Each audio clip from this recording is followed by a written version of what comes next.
गेल्या काही दिवसापासून महाराष्ट्रामध्ये वाल्मिक कराड यांना शिक्षा झाली पाहिजे यासाठी अनेक ठिकाणी मोर्चे निघत आहेत. त्याचबरोबर जे सुरेश धस आहेत, मनोज जरांगे पाटील आहेत, त्याचबरोबरच संदीप क्षीरसागर आहे, यांनी हा मुद्दा महाराष्ट्रामध्ये लावून धरला आहे.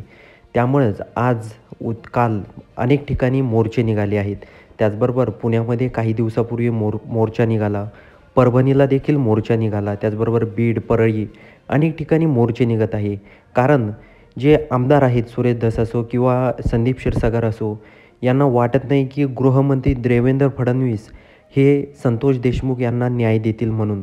कारण जे धनंजय मुंडे आहेत हे जे महायुती आहे, महायुतीमधले मंत्री आहेत, सगळं माहीत असून देखील धनंजय मुंडे यांना मंत्रिपद दिलं. आता पालकमंत्रीपद पण देणार का, अशी देखील चर्चा सुरू आहे.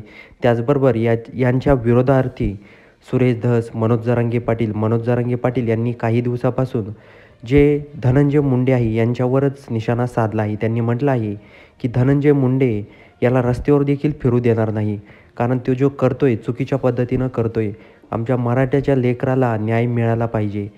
संतोष देशमुख यांची कुणीही हत्या केली असेल, त्या व्यक्तीला लवकरात लवकर फाशी झाली पाहिजे, अशी मागणी अनेक आमदारांनी आणि मनोज जरांगे पाटील यांनी देखील केली आहे. त्याचबरोबर काल धनंजय मुंडे यांनी जे भुजबळ आहेत, छगन भुजबळ यांची भेट घेतली होती. कारण काही दिवसापूर्वी छगन भुजबळ यांनी धनंजय मुंडे यांचं पाठराखण केलं होतं.